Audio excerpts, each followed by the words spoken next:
那都可是用白吉祥，阿德萨米上头的用口米讲，满天那也变苦龙木尼讲，雷蒙卡关蒙卡东用口里米，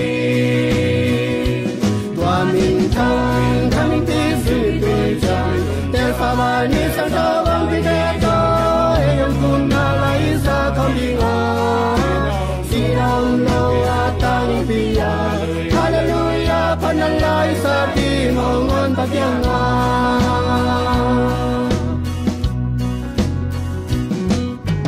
Apay kinsay lo mitek yanga, henadana kwisan na omlonga.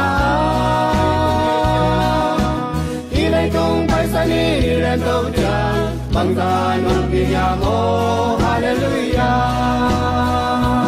Wanintang kamin pisong itunjan, kesaban ni sandawan piteto, eyong kumnalay sa kamingan. Sinam lo at tanging biyan, hallelujah, panalay sa bingongon pagyangan.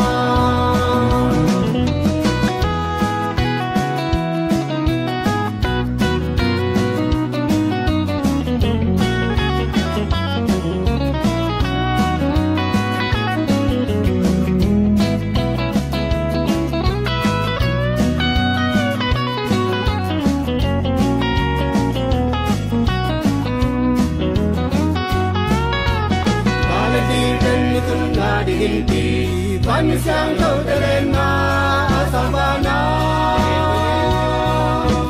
Hinay tungay tuwag kim na kemteo Kian kamlaw dingi at tuwag may pagpiya Wamintang kamin pisong itinsiyan Tel saban ni sandawan pileto Ayaw kong nalay sa kanila Sinamlo at tanging piya Panalay sa tingongon pagyangan Wamintang kamin pisong itunjan Tel saban ni sandawan pileto Hinong kumnalay sa kambingan Sinamlo at tanging piyan Hallelujah, panalay sa tingongon pagyangan